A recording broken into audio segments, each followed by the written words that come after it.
നമസ്കാരം. ഇന്നത്തെ കേരളത്തിലേക്ക് സ്വാഗതം. ലോക്സഭാ തെരഞ്ഞെടുപ്പിൽ ഒരു പാർട്ടിയെയും പിന്തുണയ്ക്കില്ലെന്ന SNDP യോഗം ജനറൽ സെക്രട്ടറി വെള്ളാപ്പള്ളി നടേശൻ. കേന്ദ്രത്തിൽ മോദി അധികാരത്തിൽ തുടരും. കേരളത്തിൽ UDFന് സർവനാശമുണ്ടാകും. ഒരു രാജാവും ചങ്ങനാശ്ശേരിയും തന്ത്രിയും ഉൾപ്പെടുന്ന സവർണ ലോബിയാണ് ക്ഷേത്രകാര്യങ്ങൾ തീരുമാനിക്കുന്നതെന്നും വെള്ളാപ്പള്ളി പറഞ്ഞു. ഞങ്ങൾക്ക് ഇപ്പോഴും ക്ഷേത്രങ്ങളിലും അല്ലെങ്കിൽ പട്ടികജാതിക്കാർക്ക് ക്ഷേത്രങ്ങളിൽ വേണ്ടത്ര പ്രാതിനിധ്യമോ പരിഗണനയോ അവകാശമോ തരുന്നുണ്ടോ? അപ്പോൾ അവിടെ വരുമ്പോൾ ഞങ്ങളൊന്നും ഹിന്ദുക്കളല്ല, ജന്തുക്കളാണ്. ക്ഷേത്രകാര്യങ്ങൾ തീരുമാനിക്കുന്നത് സവർണ ലോബിയാണെന്ന് ആവർത്തിച്ചു പറഞ്ഞായിരുന്നു വെള്ളാപ്പള്ളി നടേശൻ മാധ്യമങ്ങളെ കണ്ടത്. അയ്യപ്പനും താക്കോലുമൊക്കെ ഒരു പ്രത്യേക വിഭാഗത്തിന്റെ മാത്രമാണെന്ന് വരുത്തി തീർക്കുന്നു. ഒരു രാജാവ്, ഒരു ചങ്ങനാശ്ശേരി, തന്ത്രി, ഈ 3 പേരും കൂടെ തീരുമാനിച്ചത്. സമൂഹത്തിൽ ഇപ്പോഴും ചാതുർവർണ്ണ്യം നിലനിൽക്കുന്നു. ശബരിമലയെ രാഷ്ട്രീയമായി മുതലെടുക്കാനുള്ള ശ്രമത്തിന്റെ അവസാന ഘട്ടമാണ് പുത്തരിക്കണ്ടത്ത് കണ്ടത്. സെൻകുമാറിനെ മുൻനിർത്തി ഈഴവ പ്രാതിനിധ്യമുണ്ടെന്ന് പറയുന്നത് തെറ്റാണ്. അതിനൊരു സെൻകുമാറിനെ കാണിച്ച് ഈഴവന്റെ എല്ലാം പ്രാതിനിധ്യവും, അതിൽ ബാബുവിനെ കാണിച്ച് ഇവിടുത്തെ പട്ടികജാതിക്കാരൻ്റെ എല്ലാം പ്രാതിനിധ്യവും ഉണ്ടെന്ന് കാണിക്കുന്ന കൗശല ബുദ്ധി പ്രയോഗിച്ചിട്ട് കാര്യമില്ല. വനിതാമതിലിന്റെ പിറ്റേ ദിവസത്തെ സ്ത്രീ പ്രവേശനം പിണറായി വിജയന്റെ ബുദ്ധിയല്ല. തെരഞ്ഞെടുപ്പിൽ കേന്ദ്രത്തിൽ മോദി ഭരണം തുടരും. കേരളത്തിൽ UDFന് സർവനാശം സംഭവിക്കും. ഇന്ത്യയിൽ BJP തന്നെ വരും. കാരണം മോദിക്ക് അതിൻ്റെതായ ഒരു പ്രസക്തിയുണ്ട്. മോദിയുടെ പ്രസക്തി ചെറുതായി കണ്ടിട്ട് കാര്യമില്ല. പക്ഷേ ഈ എതിരായ ആളുകൾ അഥവാ ജയിച്ചാൽ തന്നെയും ആര് പ്രധാനമന്ത്രി, എല്ലാവരും പ്രധാനമന്ത്രി മോഹികളായിട്ടാണ് നിൽക്കുന്നത്. ഒരാളല്ല, ഒരാളാക്കിയില്ലെങ്കിൽ അടുത്ത ആൾ ചാടും. ചാടിയാൽ അതിനെ മോദി പിക്കപ്പ് ചെയ്യും. ഉള്ളത് പറഞ്ഞാൽ സർവനാശം സംഭവിക്കാൻ പോണ UDFനാണ്. NSSന്റെ യഥാർത്ഥ രൂപം എന്താണെന്ന് ഇപ്പോൾ എല്ലാവർക്കും മനസ്സിലായി എന്നും വെള്ളാപ്പള്ളി നടേശൻ പറഞ്ഞു. ന്യൂസ് 18 കൊല്ലം. കോൺഗ്രസ് സാധ്യതാ സ്ഥാനാർത്ഥി പട്ടിക ഫെബ്രുവരി 20 മുൻപ് സമർപ്പിക്കാൻ PCC അധ്യക്ഷന്മാർക്ക് രാഹുൽ ഗാന്ധിയുടെ നിർദ്ദേശം. ഒരു ലോക്സഭാ മണ്ഡലത്തിലേക്ക് 3 സ്ഥാനാർത്ഥികളുടെ പേരുകൾ സമർപ്പിക്കണം. തെരഞ്ഞെടുപ്പ് പ്രവർത്തനങ്ങൾക്കുള്ള PCC AICC കമ്മിറ്റികൾ ഉടൻ പ്രഖ്യാപിക്കും. പതിവ് കാലതാമസം ഒഴിവാക്കി ഇക്കുറി നേരത്തെ ലോക്സഭാ തെരഞ്ഞെടുപ്പ് സ്ഥാനാർത്ഥി പട്ടിക പ്രഖ്യാപിക്കാനാണ് കോൺഗ്രസ് ഹൈക്കമാൻഡ് നീക്കം. കേരളത്തിലേതടക്കം വിജയസാധ്യതയുള്ള സ്ഥാനാർത്ഥികളുടെ പട്ടിക ഫെബ്രുവരി 20 സമർപ്പിക്കാനാണ് PCC അധ്യക്ഷന്മാർക്ക് രാഹുൽ ഗാന്ധി നൽകിയിരിക്കുന്ന നിർദ്ദേശം. ഇതിന്റെ അടിസ്ഥാനത്തിലാണ് ഫെബ്രുവരി 20 സ്ഥാനാർത്ഥി നിർണയം പൂർത്തിയാക്കുമെന്ന് KPCC അധ്യക്ഷൻ മുല്ലപ്പള്ളി രാമചന്ദ്രൻ നേരത്തെ പ്രഖ്യാപിച്ചിരുന്നത്. ഒരു ലോക്സഭാ മണ്ഡലത്തിലേക്ക് 3 സ്ഥാനാർത്ഥികളുടെ പേരുകൾ നിർദ്ദേശിക്കണം. ഫെബ്രുവരി 3 തുടങ്ങുന്ന മുല്ലപ്പള്ളിയുടെ തിരഞ്ഞെടുപ്പ് യാത്രയ്ക്കിടെ തിരഞ്ഞെടുപ്പ് സമിതി യോഗം ചേർന്ന് ഓരോ മണ്ഡലത്തിലെയും സാധ്യതാ സ്ഥാനാർത്ഥികളെ നിശ്ചയിച്ചേക്കും. സിറ്റിംഗ് MPമാർക്ക് അവരുടെ മണ്ഡലങ്ങളിൽ തന്നെ ടിക്കറ്റ് നൽകും. മണ്ഡലമാറ്റത്തിന് ചിലർ ശ്രമം നടത്തുന്നുണ്ടെങ്കിലും ഇത് അനുവദിക്കില്ല. 2 MLAമാരെ മത്സരരംഗത്ത് ഇറക്കിയേക്കും. AICC ജനറൽ സെക്രട്ടറി ഉമ്മൻചാണ്ടി മത്സരിക്കണമെന്ന് സംസ്ഥാന നേതാക്കൾ ആവശ്യപ്പെടുന്നുണ്ടെങ്കിലും അന്തിമ തീരുമാനം രാഹുൽ ഗാന്ധിയുടേതാകും.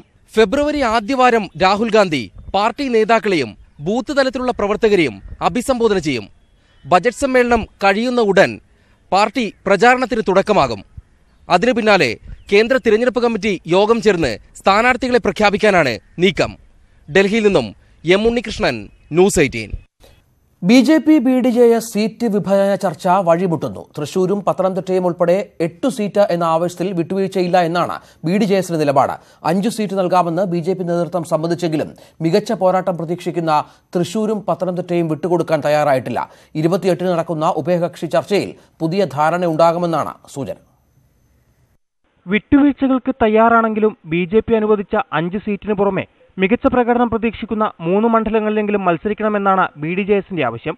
ആറ്റിങ്ങൽ, പത്തനംതിട്ട, ആലപ്പുഴ, ഇടുക്കി, തൃശൂർ, ചാലക്കുടി, ആലത്തൂർ, വയനാട് എന്നീ മണ്ഡലങ്ങൾ ലക്ഷ്യമിട്ടായിരുന്നു നീക്കം. ആദ്യവട്ട ചർച്ചകൾ കഴിഞ്ഞതോടെയാണ് 5 സീറ്റ് നൽകാമെന്ന ധാരണയിലേക്ക് BJP എത്തിയത്. പക്ഷേ ആറ്റിങ്ങലും പത്തനംതിട്ടയും തൃശൂരും വിട്ടു നൽകില്ല. BDJS ഉറച്ച നിലപാടെടുത്തതോടെ തൃശൂരോ ചാലക്കുടിയോ നൽകാമെന്നായി ധാരണ. പക്ഷേ തുഷാർ വെള്ളാപ്പള്ളി തന്നെ മത്സരരംഗത്തിറങ്ങണമെന്ന നിലപാട് BJP മുന്നോട്ട് വച്ചു. BDJSന് നൽകാമെന്ന ധാരണയായ മണ്ഡലങ്ങൾ ഇവയാണ്: ആലപ്പുഴ, ഇടുക്കി, ആലത്തൂർ, വയനാട്, കോഴിക്കോട്. ജയസാധ്യത ഒട്ടുമില്ലാത്ത ഈ മണ്ഡലങ്ങളിൽ മാത്രം ഒതുങ്ങാൻ BDJS തയ്യാറല്ല. ഈഴവ വോട്ടുകൾ നിർണായകമാകുന്ന ആറ്റിങ്ങൽ മണ്ഡലം വിട്ടു നൽകണമെന്ന ആവശ്യം വീണ്ടും ഉന്നയിക്കും. BJP കേന്ദ്ര നേതൃത്വം നടത്തിയ സർവേയിൽ സംസ്ഥാനത്ത് സാധ്യത കൽപ്പിക്കപ്പെടുന്ന മണ്ഡലങ്ങളുടെ മുൻനിരയിൽ തൃശൂരുണ്ട്. ഇതാണ് തൃശൂരിനു വേണ്ടിയുള്ള സമ്മർദ്ദത്തിന് കാരണവും. 28-ന് വീണ്ടും നേതൃത്വ ചർച്ച നടക്കും. സീറ്റ് ധാരണയായെങ്കിൽ 30-ന് യോഗം ചേർന്ന് സ്ഥാനാർത്ഥി നിർണയം നടത്താനാണ് BDJS നീക്കം. BJP നേതൃത്വത്തെ വെല്ലുവിളിച്ച് വെള്ളാപ്പള്ളി നടേശൻ കൂടുതൽ പരസ്യ നീക്കങ്ങൾ നടത്തുന്ന സാഹചര്യത്തിൽ കൂടിയാണ് തുഷാർ വെള്ളാപ്പള്ളി മത്സരരംഗത്തിറങ്ങണമെന്ന ആവശ്യം BJP ഉന്നയിക്കുന്നത്. പക്ഷേ അത് മികച്ച മത്സരം നടക്കുമെന്ന മണ്ഡലങ്ങൾ ലഭിച്ചാൽ മാത്രമേ തുഷാർ വെള്ളാപ്പള്ളി അതിന് വഴങ്ങുകയുള്ളൂ എന്നാണ് സൂചന. മുന്നണി ബന്ധത്തിന് പഴയ അത്ര ശക്തിയില്ലാത്തതിനാൽ മികച്ച പ്രതീക്ഷയുള്ള മണ്ഡലങ്ങൾ വിട്ടുകൊടുത്തുള്ള നീക്കത്തിന് BJPയും തയ്യാറായേക്കില്ല. തിരുവനന്തപുരത്തു നിന്നും TG സജിത്, ന്യൂസ് 18. BJPയിലെ ഗ്രൂപ്പ് പോരിന് ചാനൽ ചർച്ചയും കരുവാക്കുന്നതായി വിമർശനം. ചാനൽ ചർച്ചയിൽ പങ്കെടുത്തതിന്റെ പേരിൽ കെ സുരേന്ദ്രന്റെ അഭിഭാഷകൻ അഡ്വക്കേറ്റ് P കൃഷ്ണദാസിനെ സസ്പെൻഡ് ചെയ്തു. മാധ്യമങ്ങളെ ബഹിഷ്കരിച്ച് മുന്നോട്ടു പോകുന്നത് ശരിയല്ലെന്ന് നടപടി നേരിട്ട കൃഷ്ണദാസ് ന്യൂസ് 18നോട് പറഞ്ഞു. മുരളീധര പക്ഷത്തെ ശക്തനായ നേതാക്കളിൽ ഒരാളാണ് കൃഷ്ണദാസ്. ചാനൽ ചർച്ചയിൽ പങ്കെടുത്തതിന്റെ പേരിൽ BJP സംസ്ഥാന സമിതി അംഗമായ കൃഷ്ണദാസിനെ സംസ്ഥാന പ്രസിഡന്റ് കഴിഞ്ഞ ദിവസമാണ് സസ്പെൻഡ് ചെയ്തത്. ചർച്ചകളിൽ മാധ്യമങ്ങളോട് സംസാരിക്കേണ്ടതില്ലെന്ന് നേതാക്കൾക്ക് സംസ്ഥാന നേതൃത്വം നിർദ്ദേശം നൽകിയിരുന്നു. എന്നാൽ P കൃഷ്ണദാസ് ചർച്ചയിൽ പങ്കെടുത്തു. BJP സംസ്ഥാന ജനറൽ സെക്രട്ടറിയായ കെ സുരേന്ദ്രന്റെ തെരഞ്ഞെടുപ്പുമായി ബന്ധപ്പെട്ട കേസിലെ അഭിഭാഷകനാണ് P കൃഷ്ണദാസ്. അഭിഭാഷകൻ എന്ന നിലയിൽ പൊതുപ്രശ്നത്തെ അവതരിപ്പിക്കാനാണ് ചർച്ചയിൽ പങ്കെടുത്തതെന്നും അത് പാർട്ടി വിലക്കിന്റെ പരിധിയിൽ വരുന്നതല്ലെന്നുമാണ് കൃഷ്ണദാസിന്റെ നിലപാട്. അഭിഭാഷകൻ എന്നുള്ള നിലക്കാണ് ഞാൻ ആ ചർച്ചയിൽ പോയതും എന്നെ വിളിച്ചതും എന്നെ ഇൻട്രൊഡ്യൂസ് ചെയ്തതും അഭിഭാഷകൻ എന്നുള്ള നിലക്ക് തന്നെയാണ്. അതിനെ തുടർന്നാണ് നടപടി എന്നാണ് ഞാൻ മനസ്സിലാക്കുന്നത്. അതേസമയം കൃഷ്ണദാസിന്റെ സസ്പെൻഷന് പിന്നിൽ BJPയിലെ ചേരിതിരിവാണ് എന്ന ആക്ഷേപം ഒരു വിഭാഗം ഉന്നയിക്കുന്നു. മുരളീധരൻ വിഭാഗത്തിന് ശ്രീധരൻപിള്ള പക്ഷം നൽകിയ മറുപടിയാണ് സസ്പെൻഷൻ എന്നാണ് വ്യാഖ്യാനിക്കപ്പെടുന്നത്. P കൃഷ്ണദാസിന്റെ സസ്പെൻഷൻ വരും ദിവസങ്ങളിൽ ഗ്രൂപ്പ് പോര് വർദ്ധിപ്പിക്കുമെന്നാണ് വിലയിരുത്തപ്പെടുന്നത്. ഡാനി പോൾ, ന്യൂസ് 18, കൊച്ചി. ലോക്സഭാ തെരഞ്ഞെടുപ്പിന് മുന്നോടിയായുള്ള കുടുംബ സംഗമങ്ങൾക്ക് CPM തുടക്കം കുറിച്ചു. മുഖ്യമന്ത്രി പിണറായി വിജയൻ സ്വന്തം മണ്ഡലമായ ധർമ്മടത്താണ് കുടുംബ സംഗമം തുടങ്ങിയത്. ശബരിമലയിൽ തിരുപ്പതി മാതൃകയിലുള്ള വികസന പദ്ധതികൾ നടപ്പിലാക്കുമെന്ന് മുഖ്യമന്ത്രി പറഞ്ഞു. CPM സംസ്ഥാന സെക്രട്ടേറിയറ്റിലെ തീരുമാനപ്രകാരമാണ് തിരഞ്ഞെടുപ്പിന് മുൻപുള്ള കുടുംബ സംഗമങ്ങൾ. സർക്കാരിന്റെ നേട്ടങ്ങൾ നേതാക്കൾ നേരിട്ട് ജനങ്ങളിലെത്തിക്കുകയാണ് ലക്ഷ്യം. ധർമ്മടം മണ്ഡലത്തിലെ പടുവിലായിലായിരുന്നു മുഖ്യമന്ത്രി പങ്കെടുത്ത ആദ്യ കുടുംബസംഗമം. സർക്കാരിന്റെ വികസന നേട്ടങ്ങളും ഭാവി പരിപാടികളും മുഖ്യമന്ത്രി അക്കമിട്ടു നിരത്തി. ശബരിമലയിൽ തീർത്ഥാടകർക്ക് ഒരു പരാതിയും ഇല്ലെന്നും കൂടുതൽ വികസന പദ്ധതികൾ നടപ്പിലാക്കുമെന്നും മുഖ്യമന്ത്രി. തീർത്ഥാടകർക്ക് ഒരു പരാതിയുമില്ല, വേറെ ചില പരാതികൾ വേറെയുണ്ട്, അതിലേക്ക് ഞാനിപ്പോൾ പോകുന്നില്ല. തീർത്ഥാടകർക്ക് ഒരു പരാതിയുമില്ല. ശബരിമലയുടെ വികസനം വലിയ തോതിൽ ഉറപ്പുവരുത്താനുള്ള നടപടികളിലേക്കാണ് സർക്കാർ കടക്കാൻ പോകുന്നത്. ഇപ്പോൾ തിരുപ്പതി മാതൃകയിൽ വലിയ തോതിലുള്ള വികസനം ശബരിമലയിൽ ഉറപ്പുവരുത്തും. പ്രളയം കാർഷിക മേഖലയെ ബാധിച്ചെന്നും വികസന പദ്ധതികളുടെ പൂർത്തീകരണം വൈകിക്കുന്നതിന് ഇടയാക്കിയെന്നും മുഖ്യമന്ത്രി പറഞ്ഞു. ദേശീയപാത വികസനം നടപ്പിലാക്കും. 9,000 ഗ്രാമചന്തകൾ തുടങ്ങുമെന്നും മുഖ്യമന്ത്രി പറഞ്ഞു. വികസന കാര്യങ്ങളിലെ സംശയങ്ങൾ ഉന്നയിക്കാൻ പൊതുജനങ്ങൾക്ക് അവസരമുണ്ടായിരുന്നെങ്കിലും മുഖ്യമന്ത്രിയുടെ തിരക്ക് പരിഗണിച്ച് ആദ്യ യോഗങ്ങളിൽ ചോദ്യങ്ങൾ ഉണ്ടായില്ല. ആദ്യ ദിനം 9 കുടുംബയോഗങ്ങളാണ് മണ്ഡലത്തിൽ ഒരുക്കിയിട്ടുള്ളത്. ന്യൂസ് 18, കണ്ണൂർ. അങ്ങനെയെങ്കിൽ ഇങ്ങനെ.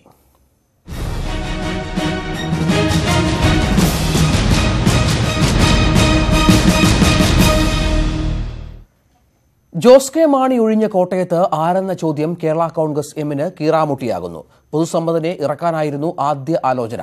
പാർട്ടിയിലെ സീറ്റ് മോഹികൾ കടുത്ത പ്രതിഷേധവുമായി എത്തിയതോടെ ആ നീക്കം ഉപേക്ഷിക്കേണ്ടി വന്നു. ഇടുക്കി മണ്ഡലം കൂടി വേണമെന്ന ആവശ്യം കേരള കോൺഗ്രസ് നേതൃത്വം ഉന്നയിച്ചതും ഈ സീറ്റ് മോഹികളെ അനുനയിപ്പിക്കാൻ വേണ്ടിയാണ്. ജോസ് കെ മാണി രാജ്യസഭാ MP ആയതിനു പിന്നാലെ തന്നെ കേരള കോൺഗ്രസ് എമ്മിൽ ഉയർന്ന ചോദ്യമാണ് ഇപ്പോഴും ഉത്തരമില്ലാതെ തുടരുന്നത്. പാർട്ടി ഭാരവാഹികളും അല്ലാത്തവരും കോട്ടയം പിടിക്കാൻ സജീവമാണ്. Thomas Chazhikadan, Stephen George, Joy Abraham, Joseph M Puthussery, youth front മുൻ അധ്യക്ഷന്മാരായ പ്രിൻസ് ലൂക്കോസ്, ജോബ് മൈക്കിൾ തുടങ്ങി വലിയ നിര തന്നെ കോട്ടയത്തിനായി കരുക്കൾ നീക്കുന്നുണ്ട്. സുപ്രീം കോടതി റിട്ടയർഡ് ജസ്റ്റിസ് സിറിയസ് ജോസഫിന്റെ അടക്കം പല പേരുകളും നേതൃത്വം പരിഗണിക്കുകയും ചെയ്തു. എന്നാൽ പൊതുസമ്മതൻ എന്ന നിർദ്ദേശം പാർട്ടിക്കുള്ളിൽ കലാപത്തിന് തന്നെ വഴിവെക്കുമെന്ന സ്ഥിതിയായതോടെ ആ നീക്കം ഉപേക്ഷിക്കേണ്ടി വന്നു. നിഷ ജോസ് മത്സരിക്കുമെന്ന പ്രചാരണമുണ്ടായെങ്കിലും പ്രതിഷേധങ്ങൾ കാരണം ജോസ് കെ മാണിക്ക് തന്നെ അത് നിഷേധിക്കേണ്ടി വന്നു. രാജ്യസഭാ സീറ്റിലടക്കം വിട്ടുവീഴ്ച ചെയ്ത ജോസഫ് വിഭാഗവും ലോക്സഭാ സീറ്റിനായി പിടിമുറുക്കിയിട്ടുണ്ട്. ഇതോടെയാണ് ജോസഫ് വിഭാഗത്തിനായി എന്ന പേരിൽ ഇടുക്കി സീറ്റിൽ ജോസ് കെ മാണി അവകാശമുന്നയിച്ചത്. പക്ഷേ ആ വിട്ടുവീഴ്ചയ്ക്ക് കോൺഗ്രസ് തയ്യാറല്ല. പ്രാഥമികമായി നടന്ന ചർച്ചകളിൽ ചില അഭിപ്രായങ്ങൾ വന്നു എന്നതല്ലാതെ ഐക്യജനാധിപത്യ മുന്നണിക്ക് ഒരു പാരമ്പര്യമുണ്ട്. ആ പാരമ്പര്യവും കീഴ്വഴക്കവും അനുസരിച്ച് സീറ്റ് വിഭജനം നടക്കും. കോട്ടയം സീറ്റിനായുള്ള കടിപിടി പൊട്ടിത്തെറിയിലേക്ക് നീങ്ങുന്നതിന് തടയിടാൻ കൂടിയാണ് ജോസ് കെ മാണിയുടെ നേതൃത്വത്തിൽ കേരളയാത്ര പ്രഖ്യാപിച്ചതെന്നാണ് കേരള കോൺഗ്രസ് നേതാക്കൾ തന്നെ നൽകുന്ന സൂചന. നമ്മുടെ പരിചയസമ്പന്നരായ എത്രയോ നേതാക്കന്മാരുണ്ട്.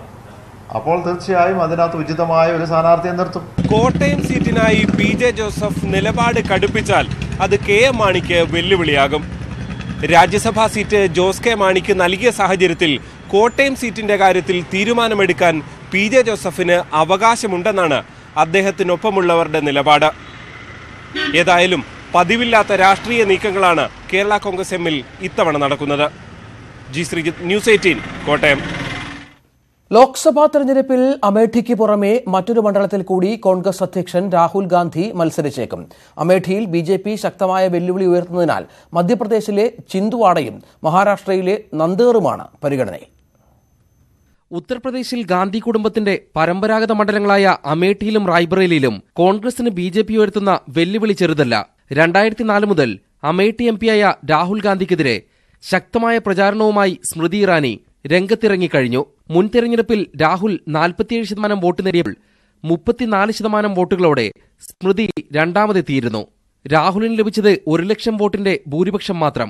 25% വോട്ട് രാഹുലിന് കുറഞ്ഞപ്പോൾ BJPക്ക് 28% വർധനവുണ്ടായി. അമേഠി ഉൾപ്പെടുന്ന ലോക്സഭാ മണ്ഡലത്തിലെ 5 നിയമസഭാ മണ്ഡലങ്ങളിൽ 4ലും വിജയം BJPക്കായിരുന്നു. തുടർച്ചയായി പ്രകടനം മങ്ങുന്ന സാഹചര്യത്തിലാണ് അമേഠിക്ക് പുറമെ മറ്റൊരു മണ്ഡലത്തിൽ കൂടി മത്സരിക്കാനുള്ള രാഹുലിന്റെ നീക്കം. മധ്യപ്രദേശ് മുഖ്യമന്ത്രി കമൽനാഥിന്റെ മണ്ഡലമായ ചിന്ത്വാഡ, മഹാരാഷ്ട്ര മുൻ മുഖ്യമന്ത്രി അശോക് ചമ്പലം നന്ദേദ് എന്നിവയാണ് പരിഗണനയിൽ. രണ്ടും കോൺഗ്രസിന്റെ ശക്തി കേന്ദ്രങ്ങൾ. ഒന്നിലധികം മണ്ഡലങ്ങളിൽ മത്സരിക്കുന്നത് പരാജയ ഭീതി കൊണ്ടാണെന്ന പ്രചാരണത്തിന് സാധ്യതയുള്ളതിനാൽ ആലോചനകൾ തുടരുകയാണ്. ന്യൂസ് 18, ഡൽഹി. മമതാ ബാനർജിയെ കടന്നാക്രമിച്ച് പശ്ചിമബംഗാളിൽ BJP റാലിക്ക് തുടക്കം.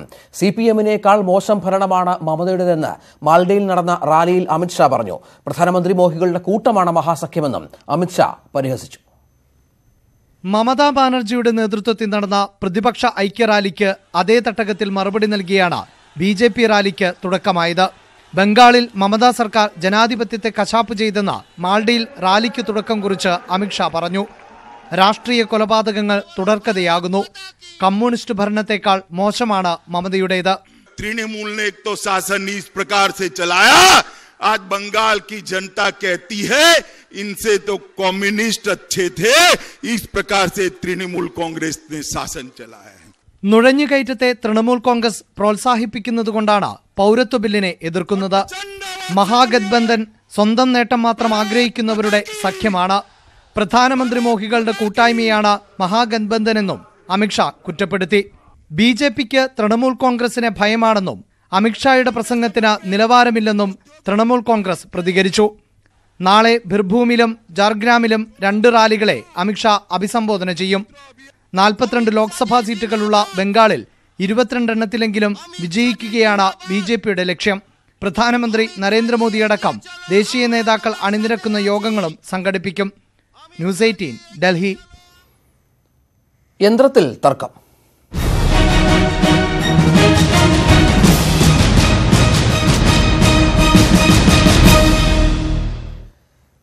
EVM അട്ടിമറി ആരോപണത്തിൽ രാഷ്ട്രീയ പോര് തുടരുന്നതിനിടെ നിയമ നടപടിക്കൊരുങ്ങി തെരഞ്ഞെടുപ്പ് കമ്മീഷൻ. US ഹാക്കർക്കെതിരെ കമ്മീഷൻ ഡൽഹി പോലീസിൽ പരാതി നൽകി.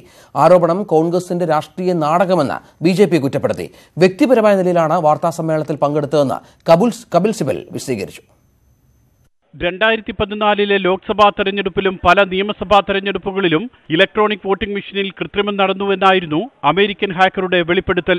ഹാക്കത്തോൺ വന്ന സാഹചര്യം അന്വേഷിക്കണമെന്നാവശ്യപ്പെട്ടാണ് തെരഞ്ഞെടുപ്പ് കമ്മീഷൻ ഡൽഹി പോലീസിൽ പരാതി നൽകിയത്. ഹാക്കറുടെ മൊഴി രേഖപ്പെടുത്തണമെന്നും കമ്മീഷൻ പരാതിയിൽ പറയുന്നു. ഹാക്കത്തോൺ വെളിപ്പെടുത്തൽ കോൺഗ്രസിന്റെ രാഷ്ട്രീയ നാടകമാണെന്ന് BJP ആരോപിച്ചു. വാർത്താസമ്മേളനത്തിൽ കപിൽ സിബൽ പങ്കെടുത്തത് എങ്ങനെയെന്ന് രവിശങ്കർ പ്രസാദ് ചോദിച്ചു. The hackathon organized in London was a political stunt at the behest of the Congress party. വ്യക്തിപരമായ നിലയിലാണ് താൻ ലണ്ടനിലെ വാർത്താ സമ്മേളനത്തിന് എത്തിയതെന്ന് കപിൽ സിബൽ വിശദീകരിച്ചു. വ്യക്തികൾക്കോ പാർട്ടികൾക്കോ എതിരല്ല വെളിപ്പെടുത്തൽ. ജനാധിപത്യത്തിന്റെ സുതാര്യതയാണ് പ്രധാനമെന്നും അദ്ദേഹം പറഞ്ഞു. ये डेमोक्रेसी के बारे में ये मुद्दा फ्री एंड फेयर इलेक्शंस के बारे में। इसमें कोई राजनीतिक दल की बात नहीं आती।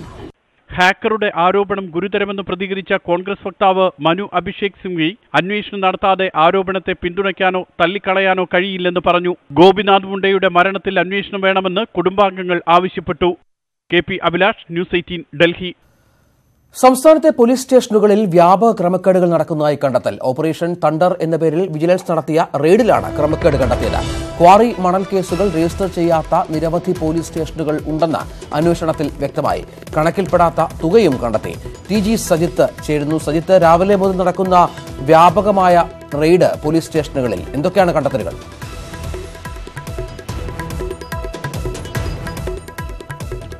ഗുരുതരമായ കണ്ടെത്തലുകളാണ് പോലീസ് സ്റ്റേഷനുകളിലെ ക്രമക്കേട് വിജിലൻസ് കണ്ടെത്തിയിരിക്കുന്നത്. സംസ്ഥാനത്ത് പോലീസും മണൽ ക്വാറി മാഫിയയും തമ്മിലുള്ള വലിയൊരു ബന്ധത്തിന്റെ കൃത്യമായ തെളിവുകളും വിജിലൻസിന് ലഭിച്ചിട്ടുണ്ട്. 2002 ശേഷം, അതായത് കഴിഞ്ഞ 6 വർഷമായി ഇതുവരെയും 2012 ശേഷം ഇതുവരെയും മണൽ കേസുകൾ രജിസ്റ്റർ ചെയ്യാത്ത പോലീസ് സ്റ്റേഷനുകൾ വിജിലൻസിന്റെ പരിശോധനയിൽ കണ്ടെത്തിയിട്ടുണ്ട്. അതായത് സംസ്ഥാനത്തെ മണൽ ക്വാറി മാഫിയയും തമ്മിലുള്ള ശക്തമായൊരു ബന്ധമുണ്ടതിന്റെ തെളിവായിട്ടാണ് വിജിലൻസ് ഈ തെളിവുകളെ കാണുന്നത്. ഇതിന് പുറമെ കണക്കിൽപ്പെടാത്ത പണം പല പോലീസ് സ്റ്റേഷനുകളിൽ സൂക്ഷിച്ചിരിക്കുന്നു. ഒപ്പം തന്നെ 100-ലധികം വാഹനങ്ങൾ പല പോലീസ് സ്റ്റേഷനുകളിലും അനധികൃതമായി പിടിച്ചുവച്ചിരിക്കുന്നു തുടങ്ങിയ വലിയ കണ്ടെത്തലുകളുണ്ട്. പോലീസ് സ്റ്റേഷനിൽ സാധാരണക്കാർ പരാതിയുമായി എത്തുമ്പോൾ ഈ പരാതിക്ക് അവർക്ക് റെസിപ്റ്റ് നൽകണം എന്നതാണ് ചട്ടം. പക്ഷേ പല പരാതികൾക്കും ഇത്തരത്തിൽ റെസിപ്റ്റ് നൽകാറില്ല, ഇതൊന്നും രജിസ്റ്ററിൽ സൂക്ഷിക്കാറില്ല. ഇത്തരത്തിൽ വലിയ തരത്തിലുള്ള ക്രമക്കേടുകൾ സംസ്ഥാനത്തെ പോലീസ് സ്റ്റേഷനുകളിൽ ഉണ്ട് എന്നതാണ് വിജിലൻസിന്റെ കണ്ടെത്തൽ. 57 പോലീസ് സ്റ്റേഷനുകളിലാണ് ഇന്ന് വിജിലൻസിന്റെ സംഘം പരിശോധന നടത്തിയത്. വിജിലൻസ് ഡയറക്ടർ മുഹമ്മദ് യാസിന് ലഭിച്ച പരാതിയുടെ അടിസ്ഥാനത്തിൽ 100 പോലീസ് സ്റ്റേഷനുകളെ നിരീക്ഷിച്ചു വരികയായിരുന്നു. ഇതിന്റെ അടിസ്ഥാനത്തിലാണ് ഇന്ന് 57 പോലീസ് സ്റ്റേഷനുകളിൽ പരിശോധന നടത്തിയത്. വരും ദിവസങ്ങളിലും പരിശോധന തുടരുമെന്ന് വിജിലൻസ് അറിയിച്ചു. ശരി സജിത്ത്. ശബരിമല യുവതീ പ്രവേശന വിധിക്കെതിരായ പുനഃപരിശോധനാ ഹർജികൾ എപ്പോൾ പരിഗണിക്കുമെന്ന് വ്യക്തമാക്കാതെ സുപ്രീംകോടതി.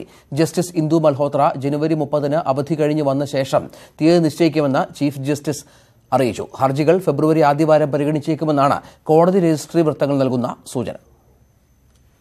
ശബരിമല പുനഃപരിശോധനാ ഹർജികൾ ഇന്ന് പരിഗണിക്കുന്നത് മാറ്റിയ സാഹചര്യത്തിലാണ് വ്യക്തത തേടി അഭിഭാഷകനായ മാത്യൂസ് നെടുമ്പാറ ചീഫ് ജസ്റ്റിസിനെ സമീപിച്ചത്.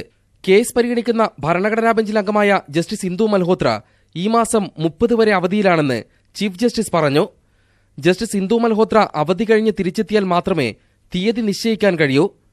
ഫെബ്രുവരി 8 സാധ്യതാ പട്ടികയിൽ റിട്ട് ഹർജികൾ ഉൾപ്പെട്ടതായി മാത്യൂസ് നെടുമ്പാറ അറിയിച്ചെങ്കിലും ചീഫ് ജസ്റ്റിസ് മറുപടി നൽകിയില്ല. പുനഃപരിശോധനാ ഹർജികൾ പരിഗണിച്ച ശേഷമേ റിട്ട് ഹർജികൾ പരിഗണിക്കൂ എന്ന് ചീഫ് ജസ്റ്റിസ് നേരത്തെ അറിയിച്ചിരുന്നു. ഫെബ്രുവരി ആദ്യവാരം പുനഃപരിശോധനാ ഹർജികൾ ഭരണഘടനാ ബെഞ്ച് പരിഗണിച്ചേക്കുമെന്നാണ് രജിസ്ട്രി വൃത്തങ്ങൾ നൽകുന്ന സൂചന. അങ്ങനെയെങ്കിൽ 8-ാം തീയതി റിട്ട് ഹർജികൾ കോടതിയുടെ പരിഗണനയ്ക്കെത്തിയേക്കാം. ന്യൂസ് 18, ഡൽഹി. മനുഷ്യക്കടത്തിലെ തെളിവുകൾ തേടി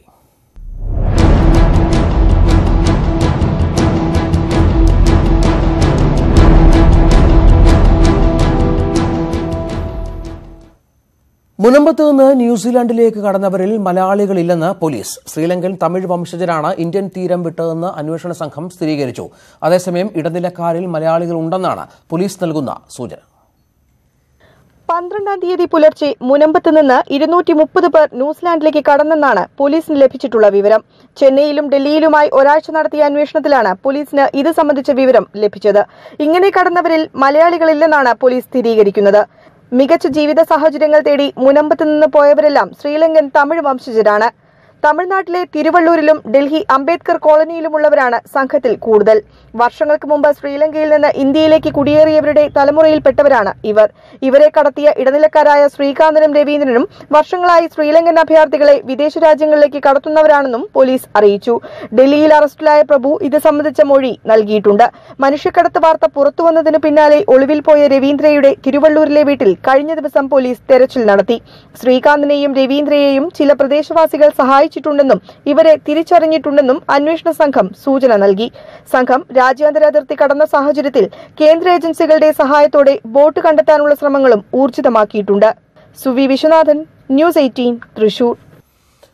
മുനമ്പം മനുഷ്യക്കടത്ത് സംഭവത്തിൽ പ്രതികരണവുമായി ന്യൂസിലാൻഡ് സർക്കാർ. ബോട്ടിലുള്ളവർ കടലിൽ മുങ്ങിപ്പോയേക്കാൻ സാധ്യതയുണ്ടെന്ന് ന്യൂസിലാൻഡ് ഇമിഗ്രേഷൻ വകുപ്പ് മുന്നറിയിപ്പ് നൽകി.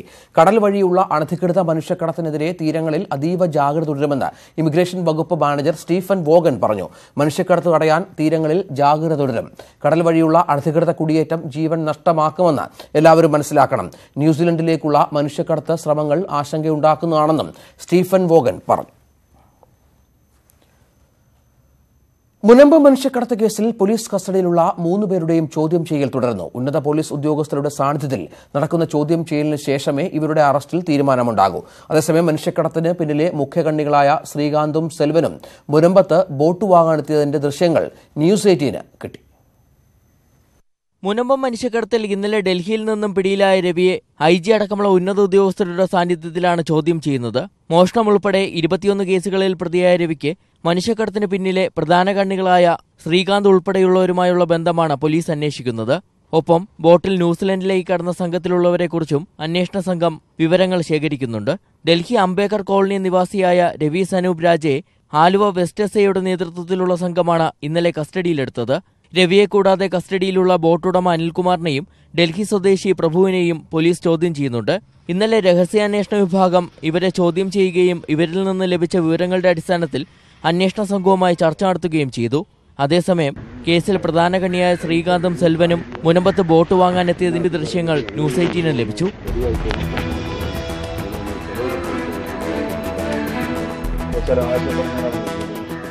മുനമ്പത്ത് നിന്നും ന്യൂസിലൻഡിലേക്ക് കടന്നവരിൽ ശ്രീലങ്കൻ സ്വദേശികളുള്ളതിനാൽ ശ്രീലങ്കൻ ഏജൻസിയുടെ സഹായവും അന്വേഷണ സംഘം തേടിയിട്ടുണ്ട്. ന്യൂസ് 18 കൊച്ചി. ജോലി നഷ്ടമായ KSRTCയിലെ എംപാനൽ ജീവനക്കാർക്ക് ട്രിബ്യൂണലിനെ സമീപിക്കാമെന്ന് ഹൈക്കോടതി. നിയമനങ്ങളിൽ സുതാര്യത വേണമെന്നും KSRTCക്ക് ഹൈക്കോടതി നിർദ്ദേശം നൽകി. പിരിച്ചുവിട്ട എംപാനൽ കണ്ടക്ടർമാരുടെ ഹർജി വിധി പറയാൻ ഹൈക്കോടതി മാറ്റി. അതേസമയം എംപാനൽ ജീവനക്കാർ സെക്രട്ടേറിയറ്റിന് മുന്നിൽ നടത്തുന്ന സമരം തുടരുകയാണ്. പിരിച്ചുവിട്ടതിനെതിരെ എംപാനൽ ജീവനക്കാർ നൽകിയ ഹർജി പരിഗണിക്കുമ്പോഴാണ് ഇക്കാര്യത്തിൽ ട്രിബ്യൂണലിനെ സമീപിക്കാമെന്ന് കോടതി അറിയിച്ചത്. ഒരു ദിവസം 480 രൂപ നിരക്കിൽ എംപാനൽ ജീവനക്കാരെ കൊണ്ട് ജോലി ചെയ്യിക്കുന്നത് നിർബന്ധിത തൊഴിലെടുപ്പിക്കലിന് തുല്യമാണ്. ഇത് സുപ്രീം കോടതി വിധിക്കെതിരാണെന്നും നിയമങ്ങളിൽ സുതാര്യത വേണമെന്നും കോടതി നിർദ്ദേശിച്ചു. ഇനിയുള്ള നിയമനങ്ങൾ PSCയിലൂടെ ആയിരിക്കുമെന്ന് കോർപ്പറേഷൻ കോടതിക്ക് ഉറപ്പു നൽകി. അതേസമയം എംപാനൽ ജീവനക്കാർ പിൻവാതിലിലൂടെ എത്തിയവരാണെന്ന PSC പരാമർശത്തെ മന്ത്രി AK ശശീന്ദ്രൻ വിമർശിച്ചു. എംപ്ലോയ്മെന്റ് എക്സ്ചേഞ്ച് വഴി നിയമനം നേടിയ ജീവനക്കാരെ അപമാനിക്കുന്നതാണ് പരാമർശമെന്നും അദ്ദേഹം അഭിപ്രായപ്പെട്ടു. എംപ്ലോയ്മെന്റ് എക്സ്ചേഞ്ച് എന്ന് പറയുന്നത് തൊഴിൽ മേഖലയിൽ ആളുകളെ റിക്രൂട്ട് ചെയ്യുന്നതിനായി സർക്കാർ നിയോഗിച്ച ഒരു സർക്കാർ സ്ഥാപനമാണ്. ആ സ്ഥാപനത്തിൻ്റെ തെരഞ്ഞെടുപ്പ് പ്രക്രിയയിലൂടെ കടന്നു വന്നിട്ടുള്ളവരാണ്. അങ്ങനെ വന്നവരെ പിൻവാതിൽ നിയമനം നേടിയവരാണ് എന്ന് ആക്ഷേപിക്കാൻ പാടില്ലായിരുന്നു. പിരിച്ചുവിടപ്പെട്ട എംപാനൽ ജീവനക്കാരുടെ സമരം 2ാം ദിവസവും തുടരുകയാണ്. സെക്രട്ടേറിയറ്റിന് മുന്നിൽ സ്ത്രീകളടക്കമുള്ള ജീവനക്കാർ റോഡിൽ കിടന്നുകൊണ്ടാണ് പ്രതിഷേധം. അടുത്ത ദിവസം മുതൽ സമരം നിയമസഭയ്ക്ക് മുന്നിലേക്ക് മാറ്റാനാണ് പ്രതിഷേധക്കാരുടെ തീരുമാനം. News desk news 18. സംസ്ഥാനത്ത് ആരംഭിക്കുന്ന കേരള അഡ്മിനിസ്ട്രേറ്റീവ് സർവീസിൽ എല്ലാ നിയമനങ്ങളിലും സംവരണമുണ്ടാകുമെന്ന് നിയമമന്ത്രി AK ബാലൻ. തസ്തികമാറ്റ നിയമനങ്ങൾക്ക് സംവരണം ബാധകമാക്കാത്തതിനെ മുസ്ലിം സംഘടനകൾ എതിർത്തിരുന്നു. നേരിട്ടുള്ള നിയമനങ്ങൾക്കൊപ്പം തസ്തികമാറ്റ നിയമനങ്ങൾക്കും സംവരണം ബാധകമാക്കാനാണ് പുതിയ തീരുമാനം. കേരള അഡ്മിനിസ്ട്രേറ്റീവ് സർവീസിൽ നേരിട്ടുള്ള പ്രവേശനത്തിനു മാത്രമായിരുന്നു 50% സംവരണം. ഇതിനെതിരെ മുസ്ലിം ലീഗും മറ്റു പിന്നാക്ക സാമുദായിക സംഘടനകളും സർക്കാരിനെ സമീപിച്ചു. ലോക്സഭാ തെരഞ്ഞെടുപ്പിൽ KS സംവരണം പ്രചരണ വിഷയമാക്കാനും ലീഗ് തീരുമാനിച്ചു. ഈ സാഹചര്യത്തിലാണ് സർക്കാരിന്റെ പിന്നോട്ട് പോക്ക്. എല്ലാ സ്ട്രീമുകളിലും സംവരണം ഉറപ്പാക്കുമെന്ന് മന്ത്രി AK ബാലൻ. കേരള അഡ്മിനിസ്ട്രേറ്റീവ് സർവീസ് എന്ന് പറയുന്നത് ഭരണരംഗവുമായി ബന്ധപ്പെട്ടുകൊണ്ടുള്ള നവീകരണത്തിന്റെ ഒരു പുതിയ സംവിധാനമാണ്. ആ പുതിയ സംവിധാനം വരുമ്പോൾ എല്ലാ സ്ട്രീമിലും സംവരണം ഉറപ്പുവരുത്തണം. സർക്കാരിന്റെ പുതിയ തീരുമാനപ്രകാരം സംവരണ ആനുകൂല്യം നേടി സർവീസിൽ കയറുന്നയാൾ KSലേക്ക് മാറുമ്പോൾ വീണ്ടും സംവരണം ലഭിക്കും. ഈ ഇരട്ട സംവരണം നിയമക്കുരുക്കിലേക്ക് നീങ്ങുമെന്നും വിലയിരുത്തലുണ്ട്. എന്നാൽ ലോക്സഭാ തെരഞ്ഞെടുപ്പ് അടുത്തിരിക്കെ പിന്നാക്ക വിഭാഗങ്ങളെ കൂടി പിണക്കാതിരിക്കാനാണ് സർക്കാരിന്റെ ശ്രമം. സാമ്പത്തിക സംവരണത്തിൽ കേന്ദ്ര സർക്കാരിന്റെ നിർദ്ദേശം അതേപടി സംസ്ഥാനം നടപ്പാക്കില്ല. സംവരണാനുകൂല്യം ലഭിക്കുന്നവരുടെ വരുമാന പരിധി കുറയ്ക്കാനാണ് നീക്കം. ഇൻകം ഏതുവരെ പോകാം ഇക്കാര്യത്തെ സംബന്ധിച്ച് അടിസ്ഥാനപരമായി LDF തീരുമാനിച്ച് തന്നു കഴിഞ്ഞാൽ ഉടനെ തന്നെ അതിന് ആവശ്യമായിട്ടുള്ള നടപടി സ്വീകരിക്കും. ന്യൂസ് 18 തിരുവനന്തപുരം. കേരളത്തിലെ കീഴ്ക്കോടതികളിലെ സംവരണ സീറ്റുകളിലേക്ക് യോഗ്യരായ ഉദ്യോഗാർത്ഥികളെ കിട്ടുന്നില്ല എന്ന വാദം അവിശ്വസനീയമെന്ന് ചീഫ് ജസ്റ്റിസ് രഞ്ജൻ ഗൊഗോയ്. മുൻസിഫ് മജിസ്ട്രേറ്റ് പരീക്ഷയ്ക്ക് ശേഷം 9 സംവരണ ഒഴിവുകളിലേക്ക് യോഗ്യരായവർ ഇല്ലാത്തതിനാൽ നികത്താൻ സാധിച്ചിട്ടില്ല എന്ന് ഹൈക്കോടതി അറിയിച്ചപ്പോഴാണ് പരാമർശം. 100% സാക്ഷരതയുള്ള കേരളത്തിലാണോ ഇത് സംഭവിച്ചത് എന്നും ഹൈക്കോടതി പറയുന്നു. ഹൈക്കോടതി പറഞ്ഞത് വിശ്വസിക്കാനാകുന്നില്ലെന്നും ചീഫ് ജസ്റ്റിസ് അഭിപ്രായപ്പെട്ടു. ഒഴിവുകൾ എത്രയും വേഗം നികത്താനും സുപ്രീം കോടതി നിർദ്ദേശിച്ചു. അമൃതാനന്ദമയിക്കെതിരെ വീണ്ടും രൂക്ഷ വിമർശനവുമായി CPM സംസ്ഥാന സെക്രട്ടറി കോടിയേരി ബാലകൃഷ്ണൻ. അയ്യപ്പ ഭക്ത സംഘത്തിൽ അമൃതാനന്ദമയി പോകാൻ പാടില്ലായിരുന്നുവെന്ന് കോടിയേരി പറഞ്ഞു. മാതാ അമൃതാനന്ദമയി ഇന്നലെ അവിടെ സംസാരിച്ച കൂട്ടത്തിൽ വേറെ രാഷ്ട്രീയ കാര്യങ്ങളൊന്നും പറഞ്ഞിട്ടില്ല. അത്രയും ശരി. പക്ഷെ എന്തിനാ പരിപാടിയിൽ പോയി? ആ പരിപാടിയിൽ മാതാ അമൃതാനന്ദമയെ പോലുള്ളൊരു മഹത് വ്യക്തി പങ്കെടുക്കുമ്പോൾ അതൊരു തെറ്റായ സന്ദേശം സമൂഹത്തിന് കൊടുക്കില്ലേ? അതുകൊണ്ട് ഇത്തരത്തിലുള്ള മഹത് വ്യക്തികൾ ഒരു നിലപാട് സ്വീകരിച്ചാൽ, നമ്മളതിനെ എതിർക്കാതിരുന്നാൽ എന്ത് ധരിക്കും? മാതാ അമൃതാനന്ദമയി എടുത്ത നിലപാടാണ് ശരി എന്ന് ചില ആളുകൾ തെറ്റിദ്ധരിക്കും. അതുകൊണ്ട് അത്തരം നിലപാടുകൾ, രാഷ്ട്രീയ നിലപാടുകൾ സ്വീകരിക്കുമ്പോൾ, ഒരു മഠം സ്വീകരിക്കുമ്പോൾ ആ നിലപാടുകളെ തുറന്നു കാണിക്കണം. പ്രത്യേകിച്ച് അമൃതാനന്ദമയെ പോലുള്ള ഒരു മഹത് വ്യക്തി ഈ പരിപാടിക്ക് പിന്തുണ കൊടുക്കാൻ പാടില്ലായിരുന്നു. മാതാ അമൃതാനന്ദമയിയെ രൂക്ഷമായി വിമർശിച്ച് വീണ്ടും കോടിയേരി ബാലകൃഷ്ണൻ CPM സംസ്ഥാന സെക്രട്ടറി രംഗത്ത് വന്നിരിക്കുന്നു. ഏറ്റവും പുതിയ വിവരങ്ങളാണ്. അത് അമൃതാനന്ദമയി അയ്യപ്പ ഭക്ത സംഗമത്തിൽ പങ്കെടുക്കാൻ പാടില്ലായിരുന്നു. അത് അമൃതാനന്ദമയിയെ പോലെയുള്ള ഒരു മഹത് വ്യക്തിക്ക് ഭൂഷണമായ കാര്യമല്ല എന്നാണ് കോടിയേരി ബാലകൃഷ്ണൻ പറഞ്ഞു വെക്കുന്നത്. VV അരുൺ ചേരുന്നു. അരുൺ, വിവരങ്ങൾ. കഴിഞ്ഞ ദിവസം മാതാ അമൃതാനന്ദമയെ വിമർശിച്ച കോടിയേരി ബാലകൃഷ്ണൻ രംഗത്തെത്തിയിരുന്നു. ഇതിനെതിരെ വലിയ വിമർശനമാണ് BJPയിൽ നിന്നും അതുപോലെ കോൺഗ്രസിന്റെ ചില നേതാക്കളിൽ നിന്നും ഉണ്ടായത്. പക്ഷേ ആ നിലപാട് ആവർത്തിക്കുകയാണ് കോടിയേരി ബാലകൃഷ്ണൻ ഇവിടെ ചെയ്തത്. അദ്ദേഹം ആദ്യം പറഞ്ഞത് എന്തുകൊണ്ട് അവർ വിമർശിച്ചു എന്നാണ്. മാതാ അമൃതാനന്ദമയെ പോലുള്ള ഒരു മഹത് വ്യക്തി ഇത്തരം പരിപാടിയിൽ പങ്കെടുത്താൽ അത് ശരിയാണെന്ന് മറ്റുള്ളവർ തെറ്റിദ്ധരിക്കും. അതിനെ എതിർക്കാതിരുന്നാൽ അവർ ചെയ്തത് ശരിയെന്ന ധാരണ പലരും. അതുകൊണ്ടാണ് അതിനെ എതിർക്കുന്നത്. 11 വർഷം മുമ്പ് ശബരിമല സ്ത്രീ പ്രവേശത്തെ അമൃതാനന്ദമയി സ്വാഗതം ചെയ്തിരുന്നു. ഇപ്പോൾ അവർ നിലപാട് തിരുത്തിയത് RSS പറഞ്ഞതുകൊണ്ടാണോ എന്ന് കോടിയേരി ചോദിക്കുന്നു. അമൃതാനന്ദമയി നൈഷ്ഠിക ബ്രഹ്മചാരിയാണ്. അവരുടെ അടുത്ത് പല പ്രായത്തിലുള്ള സ്ത്രീകളും പുരുഷന്മാരും പോകുന്നില്ല. എന്നിട്ട് അവരുടെ ബ്രഹ്മചര്യത്തിൽ എന്തെങ്കിലും സംഭവിച്ചോ? അതുപോലെയല്ലേ അയ്യപ്പന്റെ കാര്യമെന്നാണ് കോടിയേരി ചോദിക്കുന്നത്. രൂക്ഷ വിമർശനമാണ് അമൃതാനന്ദമയിക്കും മഠത്തിനുമെതിരെ കോടിയേരി ഉയർത്തുന്നത്. മഠത്തിനെതിരെ സർക്കാർ ഒന്നും അല്ലെങ്കിൽ ഇടതുമുന്നണിയൊന്നും പ്രവർത്തിക്കില്ല. പക്ഷേ മഠം രാഷ്ട്രീയത്തിൽ ഇടപെടാൻ പാടില്ലെന്നും കോടിയേരി പറയുന്നു. ശരി അരുൺ.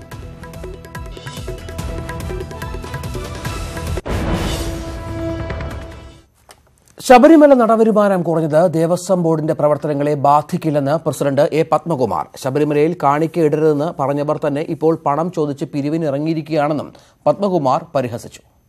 ഈ ബഡ്ജറ്റ് വരുമ്പോൾ എനിക്ക് നല്ല ഉറപ്പുണ്ട്, നല്ല നിലയ്ക്കുള്ള സഹായം തിരുവിതാംകൂർ ദേവസ്വം ബോർഡിന് ഗവൺമെന്റിന്റെ ഭാഗത്തുനിന്നുണ്ടാവും. ദേവസ്വം ബോർഡിനെ സംബന്ധിച്ച് ഈ ക്ഷേത്രങ്ങൾക്കോ ജീവനക്കാർക്കോ പെൻഷൻകാർക്കോ ഒരു കുഴപ്പവും ഉണ്ടാവത്തില്ല എന്നുള്ളതിന്റെ ഗ്യാരണ്ടി കേരളത്തിലെ ഗവൺമെന്റാണ്. ആ ഗവൺമെന്റ് ഇതിനെ സംരക്ഷിക്കും, സഹായിക്കും എന്ന് പറഞ്ഞിട്ടുണ്ട്. ശബരിമല തൊട്ടുള്ള കളി അതാര് നടത്തിയാലും അതെങ്ങനെ വരുമെന്നുള്ളതിനെപ്പറ്റി എനിക്ക് നല്ല വിശ്വാസമാണ്.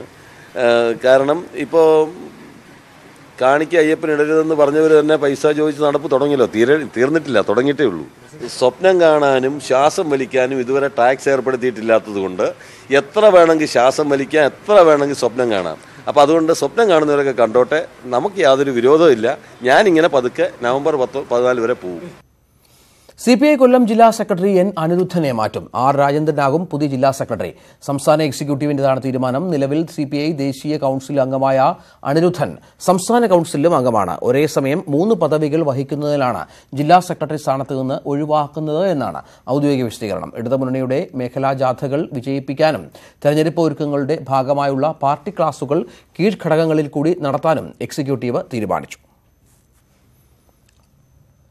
കുറവിലങ്ങാട് മഠത്തിലെ കന്യാസ്ത്രീക്കെതിരെ വീണ്ടും പ്രതികാര നടപടിയുമായി ജലന്ധർ രൂപത. സിസ്റ്റർ നീന റോസിനെതിരെയാണ് നടപടി. ഈ മാസം 26-ന് നേരിട്ട് ജലന്ധറിലെത്തി വിശദീകരണം നൽകണമെന്നാണ് ആവശ്യം. സഭാചട്ടങ്ങൾക്ക് നടപടികൾക്കും വിരുദ്ധമായ പ്രവർത്തനങ്ങളാണ് മഠത്തിൽ നടത്തുന്നതെന്നും കത്തിൽ പറയുന്നു. വിശദീകരണം നൽകിയില്ലെങ്കിൽ കടുത്ത അച്ചടക്ക നടപടികൾ എടുക്കുമെന്നും മിഷണറീസ് ഓഫ് ജീസസ് മുന്നറിയിപ്പ് നൽകും. തുടരുന്ന ഫ്ളാറ്റ് തട്ടിപ്പ്.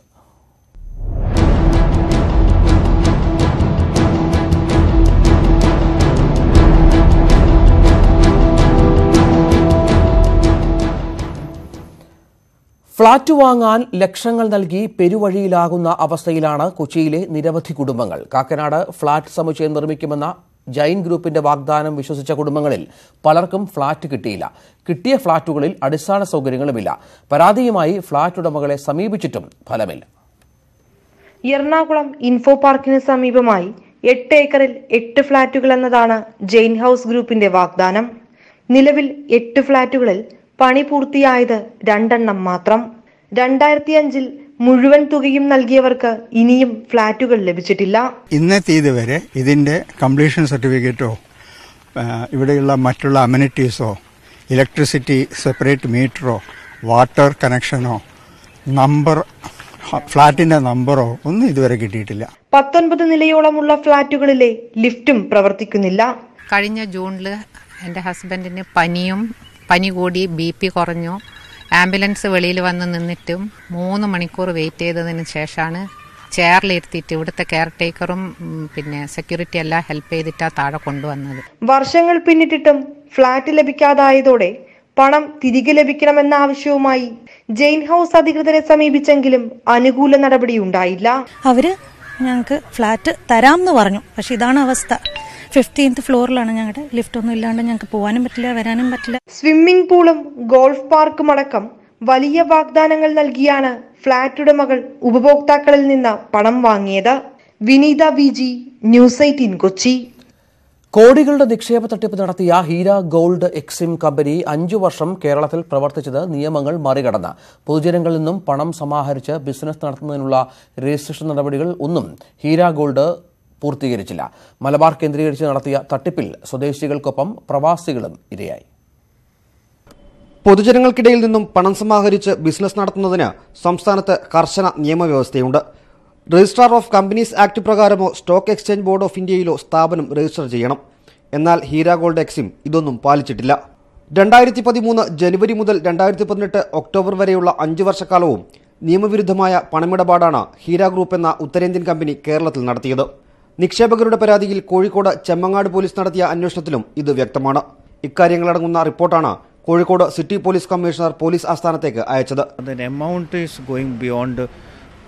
മുകളിലേക്ക് പോകും. Investigation will involve outside state inter state ഒരുപാട് ഇൻവെസ്റ്റിഗേഷൻ വേണ്ടി വരും. സോ ഒരു സ്പെഷ്യലൈസ്ഡ് ഏജൻസി ഏറ്റെടുത്താൽ അതൊരു ഇറ്റ് വിൽ ബി ബെറ്റർ. ഈ 2 കാരണമായിട്ട് നമ്മുടെ PHQൽ കേസ് ട്രാൻസ്ഫർ ചെയ്യാൻ വേണ്ടി എഴുതിയിട്ടുണ്ട്.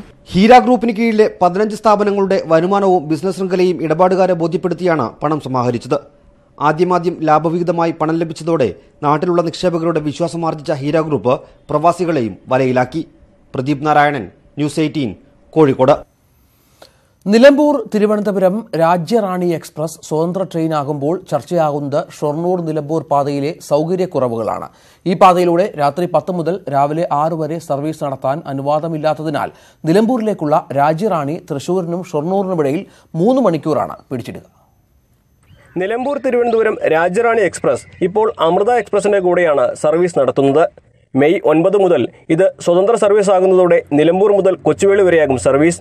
പുതിയ ക്രമമനുസരിച്ച് ട്രെയിൻ കൂടുതൽ സമയമെടുത്താണ് സർവീസ് പൂർത്തിയാക്കുന്നതെന്നാണ് ഉയരുന്ന പ്രധാന ആക്ഷേപം. രാത്രി 8:50 കൊച്ചുവേളിയിൽ നിന്ന് പുറപ്പെടുന്ന ട്രെയിൻ നിലമ്പൂരിലെത്തുക രാവിലെ 7:50. 2:43 തൃശൂർ കടന്നു പോകുന്ന ട്രെയിൻ ഷൊർണൂരിലെത്തുന്നത് 5:30.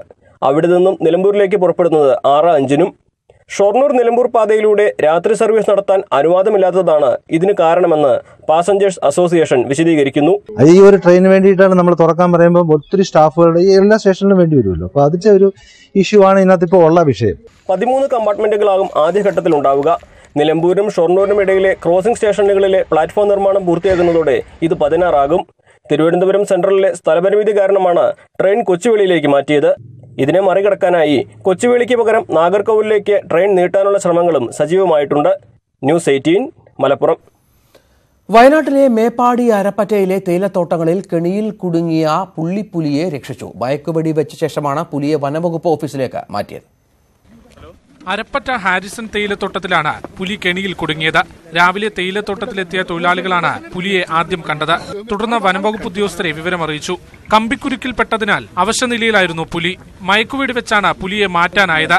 ശരീരത്തിൽ രക്തയോട്ടം കുറഞ്ഞതിനാൽ ചികിത്സ നൽകി.